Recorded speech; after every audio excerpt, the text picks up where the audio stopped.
তারাপীঠ তখন ধীরে ধীরে এক অলৌকিক তীর্থক্ষেত্রে রূপ নিচ্ছে। মা তারার মহিমা আর ভৈরব বামাখ্যাপার অলৌকিক কীর্তির গল্প তখন মানুষের মুখে মুখে। দূর দূরান্ত থেকে ভক্তরা ছুটে আসছেন, কে শিষ্য, কে দর্শনার্থী, কে বা আশ্রয় প্রার্থী। কেউ কিছু না বলে নিজের সামর্থ্য মতো প্রণামী দিয়ে যায়, আর সেই টাকাই রেখে আসা হয় সাধক বামাখ্যাপার কুটিরে। সাধক বামাখ্যাপা তিনি এসবের কিছুই তোয়াক্কা করতেন না। তার চোখ ছিল শুধু কেবল মা তারার চরণে। কুটিরে যে প্রণামী জমত তা দিয়ে মায়ের ভোগ হতো, আর দিনে ৩০০-৪০০ মানুষের অন্ন সেবা চলত, যেন এক চলমান অন্নক্ষেত্র। এমন সময় একদিন এক দরিদ্র লোক অভাবের যন্ত্রণায় আর লোভে পড়ে সেই প্রণামী থেকে কিছু টাকা আত্মসাৎ করে ফেলে। কিন্তু দুর্ভাগ্যবশত বাবার এক উকিল শিষ্য তাকে হাতে নাতে ধরে ফেলে, এবং সেই উকিল শিষ্য তাকে পুলিশের হাতে তুলে দেয়। সাক্ষী প্রমাণের অভাব ছিল না।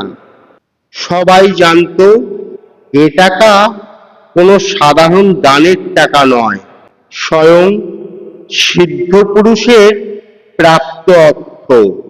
সাধক বামাখ্যাপাকে সব বিষয় জানানো হলো। চোর ধরা পড়েছে, অতএব সাধক বামাখ্যাপাকে আদালতে হাজিরা হতে হবে।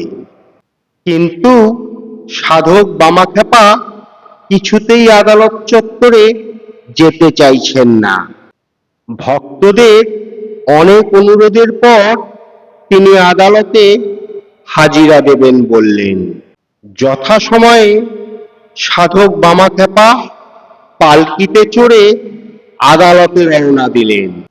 সেদিন সাধক বামাখ্যাপার আগমনে পুরো আদালত স্তব্ধ। চারপাশে এক পবিত্র নিঃশব্দতা।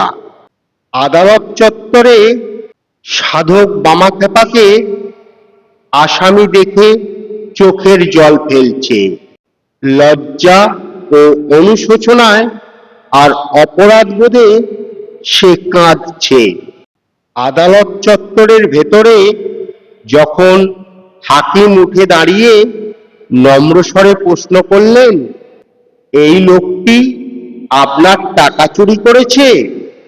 সাধক বামাখ্যাপা প্রশ্ন শুনে একটু থেমে অবাক চোখে তাকিয়ে বললেন, কি বললেন বাবা? টাকা চুরি করেছে? কার টাকা? কে কাকে চুরি করলো? ও তো অভাবী, তাই নিয়েছে। বেশ করেছে, আমি তো কিছুই হারাইনি। আদালতে সাধক বামাখ্যাপার এই কথা শুনে আদালত স্তব্ধ হয়ে গেল। হাকিম নিজেও নির্বাক। আসামিকে সেদিন সসম্মানে মুক্তি দেওয়া হলো।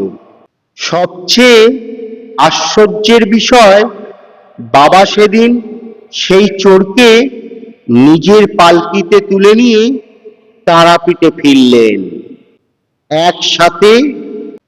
আর সেই দিন থেকে লোকটির জীবন সম্পূর্ণ বদলে গেল।